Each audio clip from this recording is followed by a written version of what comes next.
কারেন্টের খাম্বা চুরি, তারপরে হচ্ছে আপনার ওই যে না না না আপনার হচ্ছে দেবিদ্বারে এগুলোর ইতিহাস আছে না?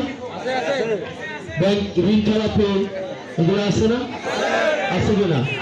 দেবিদ্বারে আছে তো এইসবের ইতিহাস আছে না?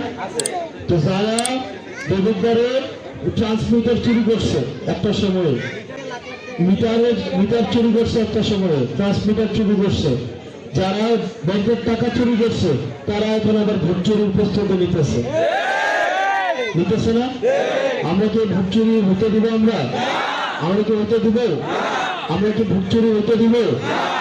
বরং আমার বিরুদ্ধেও যদি কেউ ভোট দেয়, সেই জন্য ভোটটা দিতে পারে, আমরা সেটার ব্যবস্থা ইনশাল্লাহ করব। ঠিক কিনা? চুরি করে ভোট দিয়ে ক্ষমতা আসে কোনো লাভ আছে? হারাম দিয়ে শুরু করা কখনো ভালো কাজ করা যাবে? সেই জন্য আপনাদের কাছে অনুরোধ থাকবে, যারা দুর্নীতি করছে অতীতে, দেবিদ্বারের বিভিন্ন মামলা, মিটার মামলা, এই মামলা যে মামলায় তারা জড়িত ছিল, যারা ঋণ খেলাপিতে জড়িত ছিল, কারা ঋণ খেলাপিতে জড়িত, কারা দুর্নীতি করছে, এই বিষয়গুলো আপনারা জানেন এবং বুঝেন।